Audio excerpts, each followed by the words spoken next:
Hey, we're starting a new series today, and I think it's going to be a real practical series. And it's based on this one word that you see on screen that you're like, what does that even say? It's not English, it's Greek. And so the word is Kaleo. It's one of those cool words to say. You can say it. Say it with me. Kaleo. Kaleo.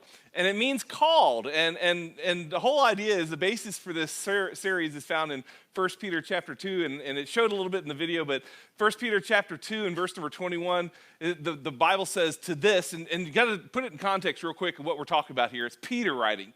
Peter's the oldest of the disciples. He's been through a lot of things. He's near the end of his life because he's going to be martyred for Jesus.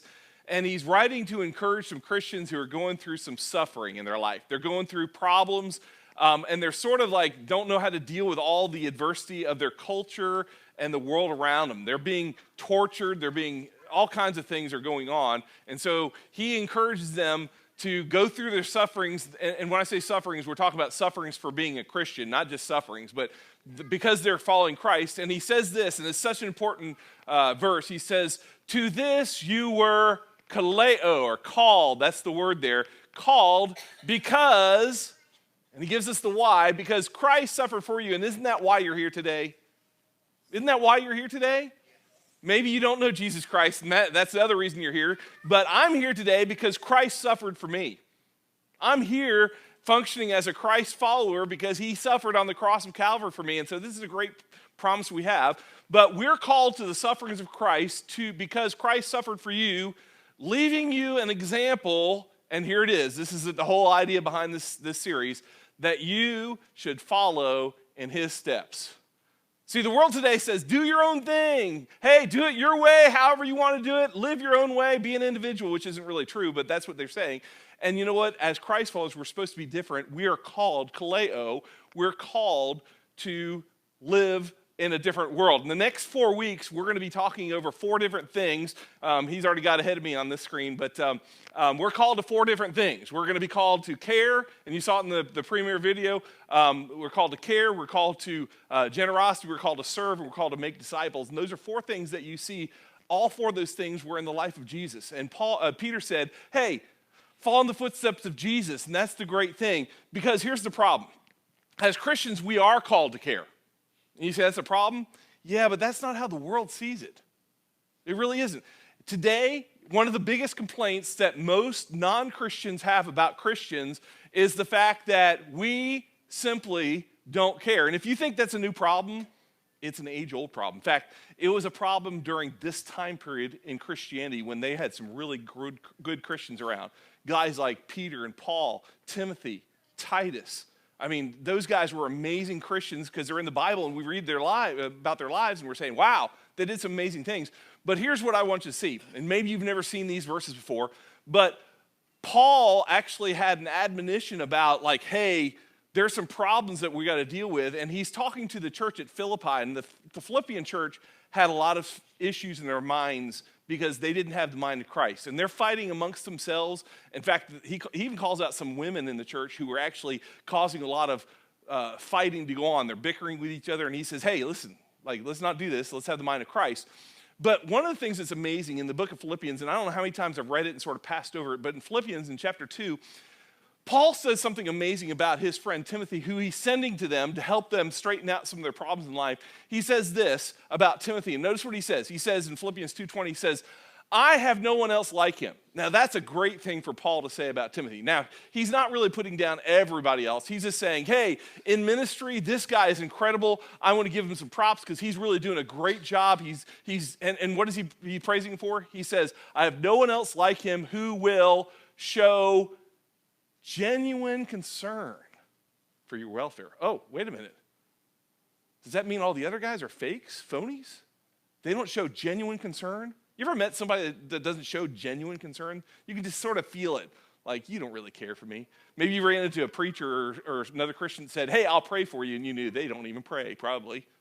Anybody ever run into anybody like that? I have. And you're like, that's what, hey, he's saying Timothy's not that guy. Timothy is the real deal.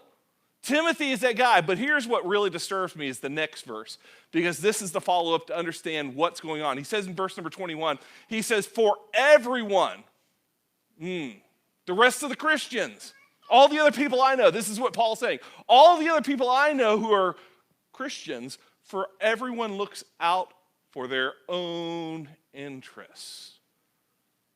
Ooh, not those of Jesus Christ. And you know what he's saying? He's saying the same thing the world's saying today about us as Christ followers. And if you're not a Christ follower, you're just listening online, you're here, and you haven't accepted Jesus Christ your Savior, hey, you're off the hook today because the series is about us as Christ followers. What do we do? Because we're supposed to walk in the footsteps of Jesus, and that's what Peter was telling us. And Paul here says, hey, you know what? There's a lot of people in our time, and if you think there's a lot of people in our time, how about modern day? That's what Paul would say, because he said it was going to get worse at the end of time. He said it was going to get much worse. He says everyone looks after their own interests, and I find that to be one of the biggest problems in Christianity in the 21st century. You see, we are, as disciples, we're called to care. And the bottom line today, and this is the thought I want to get across to you, to say you care and not act is to not care at all. In fact, everybody say that with me. To say you care and not act is to not care at all. Hey, words are cheap. They are, aren't they? Show me. Show me. I'm not from Missouri, but I feel like I should be. Show me. Prove it. Prove the sincerity of your love is what we would really say. Because, hey, you know what? Caring is not just a feeling. It's an action, isn't it? If we're going to do this thing right, we've got to act. And true compassion demands action, doesn't it? If we didn't learn anything else from the footsteps of Jesus, that's what we should have learned. True compassion demands action. In fact, when we get down to this, and it was funny because I never plan these things out, but our Sunday school lesson actually included this today because it was in the text. The feeding of the 5,000, it talks about how Jesus was moved compassion. And that word compassion in the Greek is this fancy word, and I'm going to say it for you. In fact, we're going to put it on screen. Splagnizomai. Splagnizomai. Okay? Now, I'm not going to make you say it because it's one of those ones. I practiced it all week, and I butchered it bad. But splagnizomai. You don't have to say it. You say, well, do you really do this Greek stuff? You know, I don't usually give you a bunch of Greek because it's all Greek to you, right? Right? And we speak English.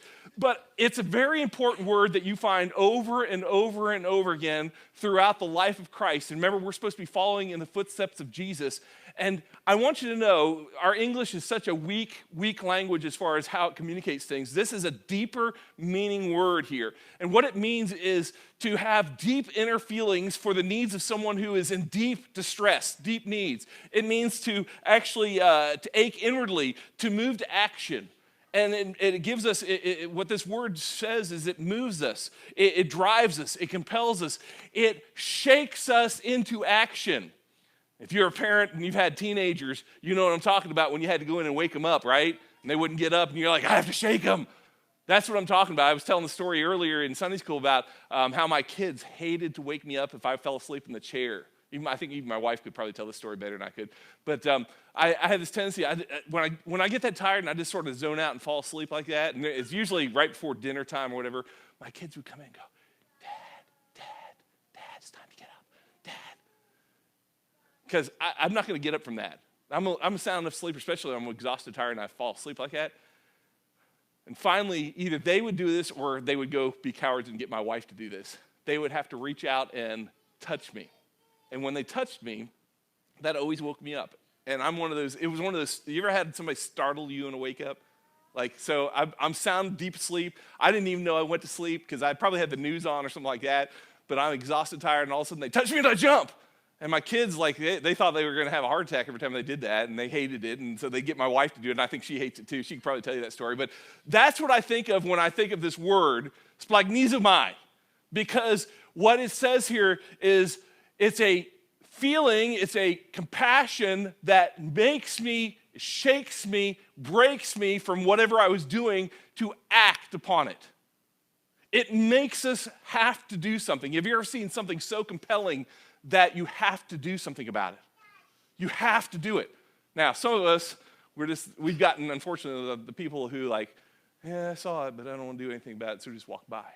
But that's not Jesus, because remember, we're talking about the footsteps of Jesus. So what did Jesus do? And that's the big question here, because when we look at this, Jesus, every time, and I promise you this, every time that Jesus showed this word, every time he showed compassion, he was moved to action. Compassion always drove him to action. When he cared enough, he did something about it. And yet we find so many times the need seen is not an assignment given anymore. We see so many times in our lives where we just sort of ignore things. In fact, let me give you a couple examples in the Bible, and I could give you a lot more, but let me give you a couple quick examples. Matthew chapter 14, verse 14. You don't have to turn to them. We're just going to put it on the screen real quick. One verse here. This is actually the companion text to what we saw in Mark 6 in our Sunday school today. It says, when Jesus landed, he was in a boat and saw the large crowd. Now, Mark says he saw them as sheep having no shepherd. But Jesus here, he says he landed, he saw, Matthew here says, Jesus landed and saw the crowd. He had splagnizomai. He was moved with compassion. It shook him to his core. It caused him to act. And so he had compassion on them, and therefore he healed their sick. He didn't just say, oh, what a sad group they are.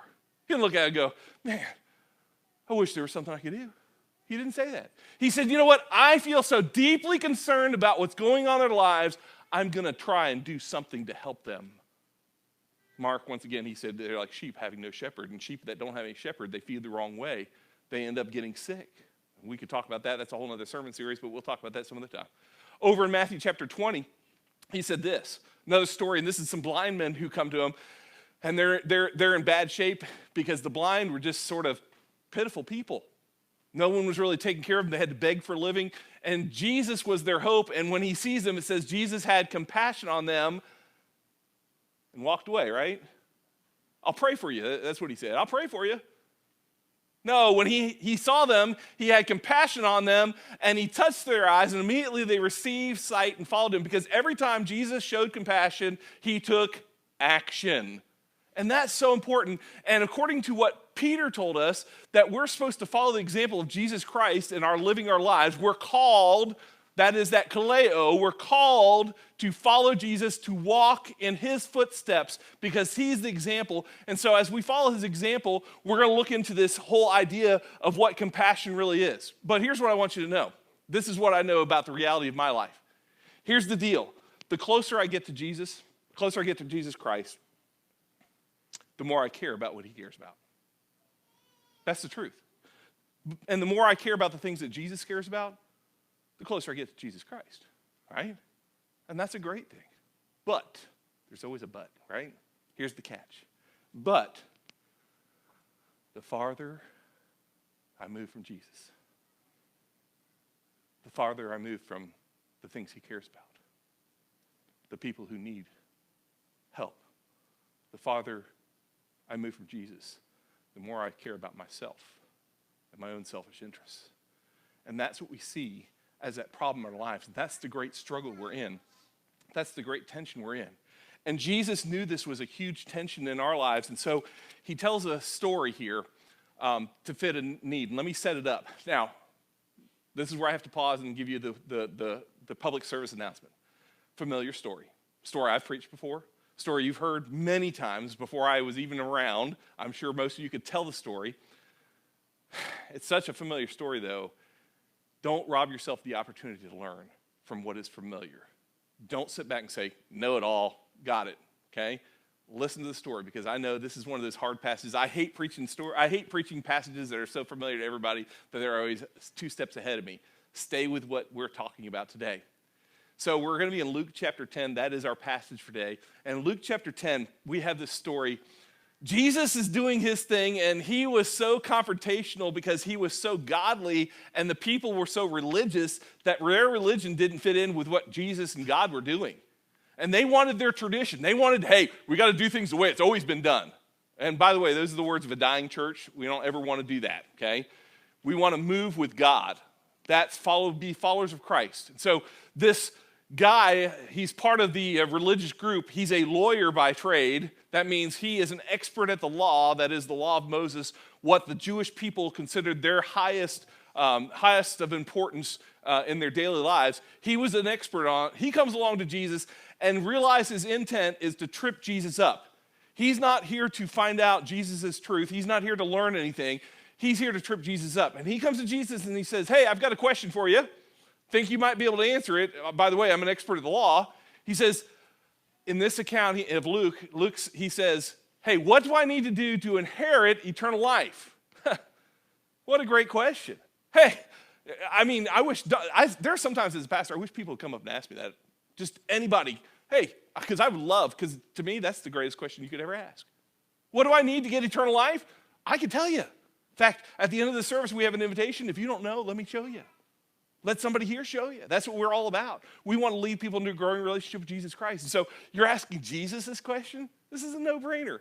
And Jesus, what does he do? He doesn't answer it. What? No, he doesn't answer it. He turns around and asks a question. He says, okay, I can see that this is going somewhere, and I'm giving you Jesus' thoughts, sort of. Jesus says, hey, you know what? I'm going to help you discover truth by answering a question with a question. And he says, I don't know. How do you read the Bible? How do you read the Old Testament? You're the expert of the law. Tell me, what do you see in the law? What is it there that you find to answer your question? And so this guy, he steps right away up with this answer, and we find it in verse number 27. He answered, love the Lord, your God, with all your heart and with all your soul and with all your mind and with all your strength. And, bonus points here because he's going the extra mile. You remember, he's an expert.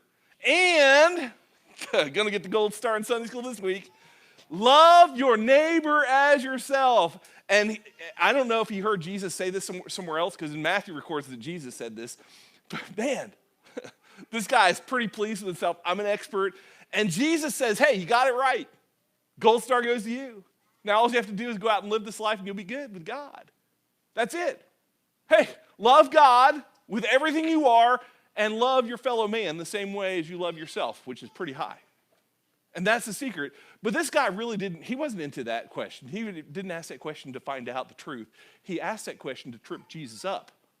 He wanted to discourage Jesus. He wanted to discredit Jesus. That was his idea. So he's got a follow-up. He's well prepared. And so the follow-up question is, oh, okay. So now that I've given you that, tell me this, Jesus, since you're so good. Tell me, who is my neighbor? And I can just see this guy sort of smugly sitting there with all of his Pharisaical friends, maybe some other scribes, maybe some Sadducees wandering around seeing what's going to happen. And the crowd of disciples are like, oh, tough question there. Wow. This is how's he going to answer this one? This could be it. And Jesus says, you know, I've got a story. And he tells us a very familiar story. And it begins in verse number 30, and he says, Jesus tells us a story. He says, a man was going down from Jerusalem to Jericho. Now, let me help you here with this.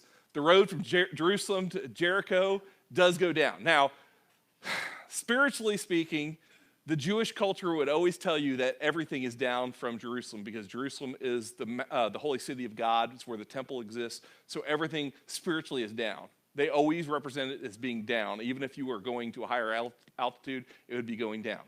But he's actually talking physically here. The road from Jerusalem to Jericho was a 17-mile windy road that was very, very dangerous. And one of the marks of it was it descended in elevation. In 17 miles, it went 3,000 feet down. That's a pretty good steep little road. And it winded to be able to have that elevation decline. And so the windy part of it in this barren desert-like road was problematic, because the robbers, the thieves, the bandits would hide behind the rocks in the bends of the road, and they would wait for you to come along, and they would just beat you down. They would take whatever they wanted, even your life sometimes, and they would leave you here. And that's where Jesus paints this picture. And the crowd, though we don't understand it because we haven't been to Jericho lately, but the crowd was sitting there going, yeah, this is a dangerous thing.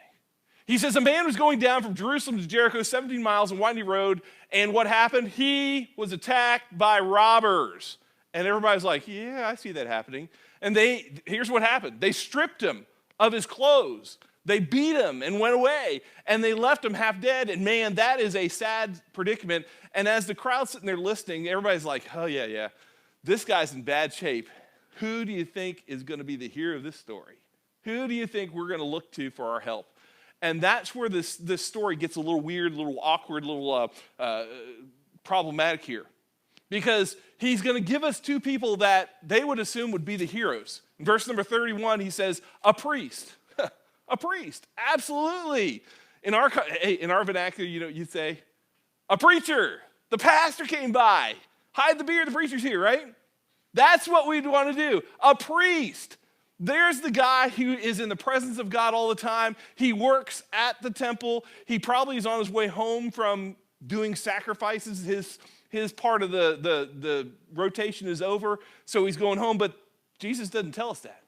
He just says a priest happened to be going down the same road. Now, why things didn't happen to this priest, we don't know. We don't even know the intent of this priest. But what we do know is what happens next. It says, when he saw the man, he was moved with deep compassion, and he went and did everything he could to revive this person. Right? No, he didn't do anything. When he saw the man, he did what was easiest. He walked around them. He passed by on the whole other side. Now, we sit there and we read this verse and we go like, wait a minute. Maybe this guy had some problems. I don't know. Maybe the priest had an important, urgent matter he was trying to attend to. We don't know. Jesus didn't say. Maybe he has family issues. Maybe he has wife that needs something desperately. Maybe there's a life or death crisis back in Jericho. Maybe there's something we don't know. Or maybe, and this is a good one here, maybe it's a trap. Maybe this guy sit there and bleed out on the road over here because they're hiding ready to get me. So maybe I ought to walk away, right? Or maybe that priest remembers this guy from services. Maybe he remembers him and says, I remember seeing this guy. He didn't give anything in offering. Maybe he saw this guy somewhere and he said, I heard him cussing. I heard him doing all these bad things. I saw him break the law of God. And maybe he thought he deserved it. He got what he deserves because he hasn't been living right with God. And so he passed by on the other side. We don't know. But those are some great speculations. But that's not the only thing. Verse 32, it says another guy came by, and maybe this guy is going to be a good help because he's a Levite. The Levite is the guy, he assists the priest in everything that goes on. He takes care of all the temple furniture. He cleans the place. He preps everything. He does all these things for God. In fact, they are considered God's inheritance as a tribe. They don't own any land. They don't have anything. They have some towns they live in, but they didn't get an inheritance as a tribe because they are God's. And so if the priest couldn't do it, maybe he's too busy to give you all his reasons, maybe this Levite's going to do the right thing. So it says, so too, a Levite, when he came to the place and saw him, notice they both had that in common. They both saw the need. They both saw the problem. They both saw everything about this man bleeding out, beaten, robbed, destitute, hopeless, and they both passed by on the other side. That's a problem. See, we don't know what the priest or the Levite were thinking. We can speculate all day, but here's what I do know. When it comes to being moved with compassion, when it comes to serving God, when it comes to caring for somebody else, you'll always have an excuse to justify not getting involved. Won't you? You'll always have an excuse to not do something. You'll always have a moment to pass by on the other side. And you know what? The world has been calling us out as Christians going, hey, you guys say you're Christians, but you don't have any love for anybody. You don't care. You don't care about how we are. And you know what? The truth of the matter is, and we hate this one, because we always have excuses. And you know this to be true. When it comes to these problems, these moments in our lives where we see people who need our help, hey, just be ready. You're going to have that conversation in your mind. You're going to have that discussion where you say, hey, you know what? I'm just way too busy. I've got a family. I've got some important things. I've got a job that I've got to prepare for, and I don't have time to do this. And after all, I've got to be a good husband. I've got to be a good wife. I've got to be a good son, daughter. I've got school. Hey, I just don't have as much as most people. I'm going to use that one as my excuse. Or maybe we're going to come up with a great excuse that a lot of Christians use these days is maybe they deserve it. I saw that guy. I think he was drinking. I saw him shooting up. I saw him living a life that wasn't what God wants, and maybe they just deserve it. After all, the wages of sin is death, so maybe they're getting what they deserved. And we justify, because in our minds, there's always Always an excuse to justify not getting involved. We just walk by. And the reality is, as Christ followers, we're called, Kaleo, we're called to show compassion. We're called to care for the people who are just hurting so bad in our world. So today, in our short time, real quick, I want to give you 3 things that you should know about compassion to help us understand. 3 things that I didn't come up with, Jesus did. 3 things that Jesus shows us in the rest of the story to help us understand what compassion is and what we should get out of it. So number 1, compassion, it interrupts.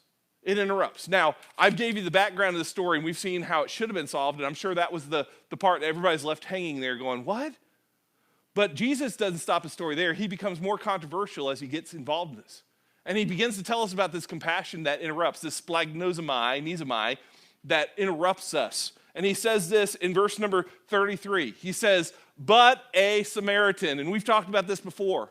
A Samaritan was somebody who was despised. I mean, you would treat them worse than any other person possible if you were Jewish, because you hated Samaritans and the Samaritans hated you.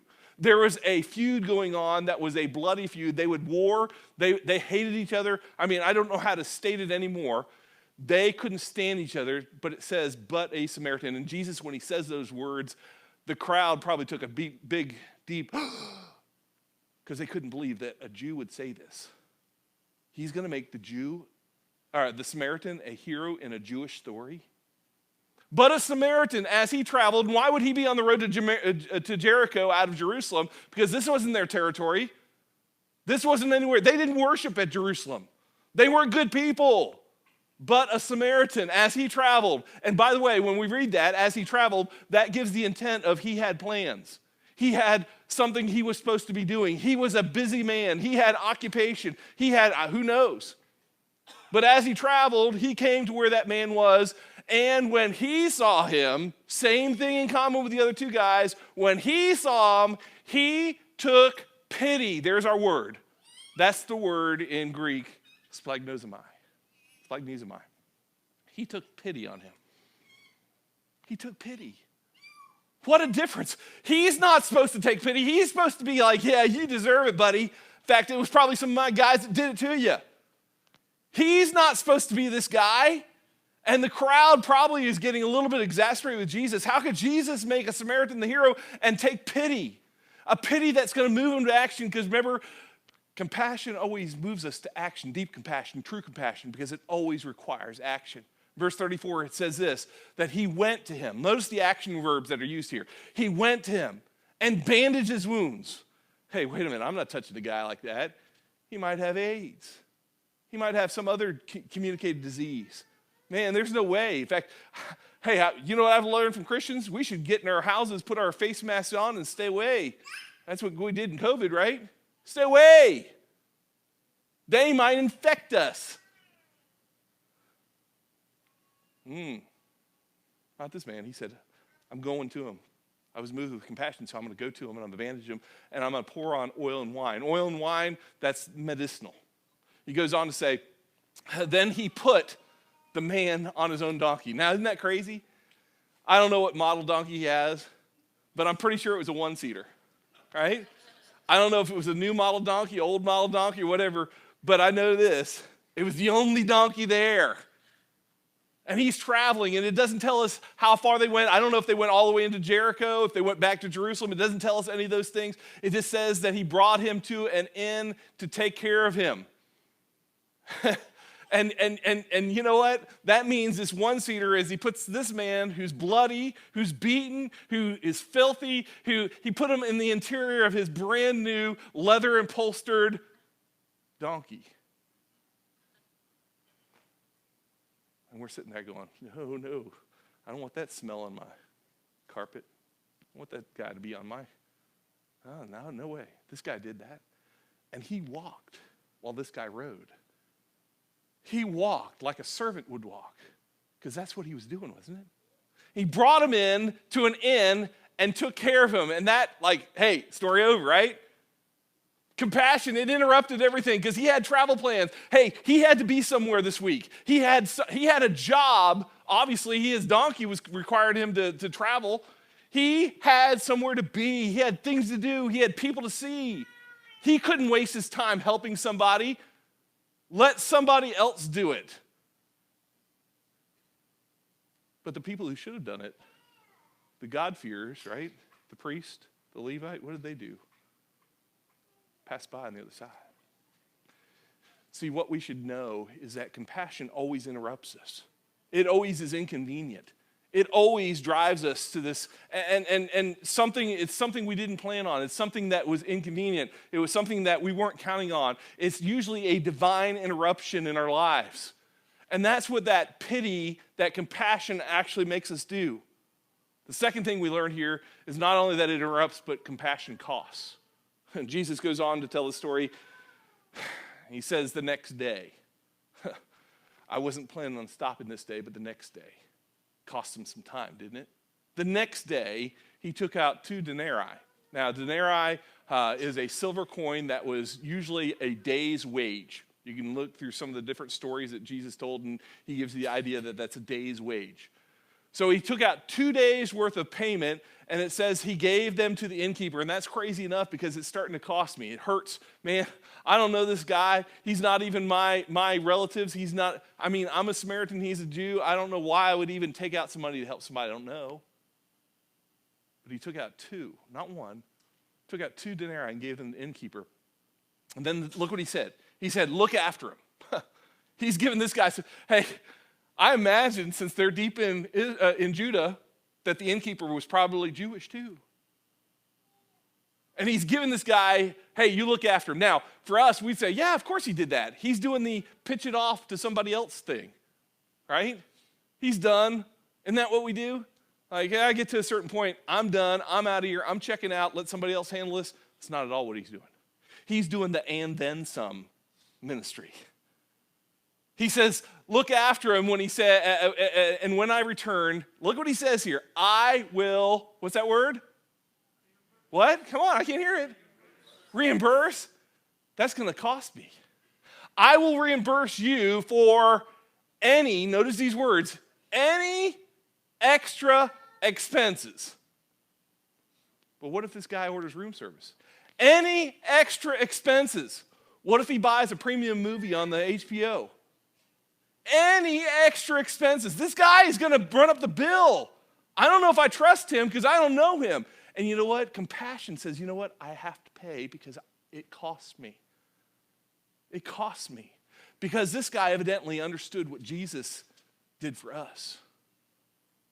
Right? Because Jesus walked that road 33 years that led him to a cross. And it was inconvenient. It interrupted everything about him. He took upon himself, Paul said in Philippians chapter number 2, he took upon himself the form of a servant. That interrupted his godness. He humbled himself, put on the clothing of mankind. John says that he tended in our flesh. Over in John chapter 1. And dwelled among us, tabernacled with us. He camped out with us. He came to his own, though, and his own didn't receive him. And what it cost him was his life on the cross. This is what this is the model of. He says, hey, you know what? This compassion stuff is going to cost. It's going to hurt. It's going to cost us. And you know what? It's going to be important because it inconvenienced me. It costs me. And here's what this guy would tell you. Yeah, it does. It does cost us. But I have the blessing because I'm able to give to somebody who's in a bad way, who's in deep need. See, true compassion is even better when it costs. And it always costs, doesn't it? It doesn't cost. It doesn't really feel like we did anything, does it? That's the truth. Number 3, compassion changes lives. Compassion changes lives. This is what Jesus teaches here. That was a shocking story, and he got done with the story, and everybody's like, what? That's crazy. Who would do that? But Jesus wasn't done because the rest of the story goes like this, verse 36. Jesus turns to the man after he tells his story and says, which of these 3, that is the priest, the Levite, and the Samaritan, which of these 3 do you think was a neighbor? Remember the question was, who is my neighbor? He says, which of the 3 do you think was a neighbor to the man who fell in the hands of robbers? Because Jesus is still leading us to understand the truth of who he is. and what he's done for us and his grace. And verse 37, this is the cool answer. The expert, the lawyer, the expert in the law, he replied. He doesn't want to say Samaritan because they still hate them.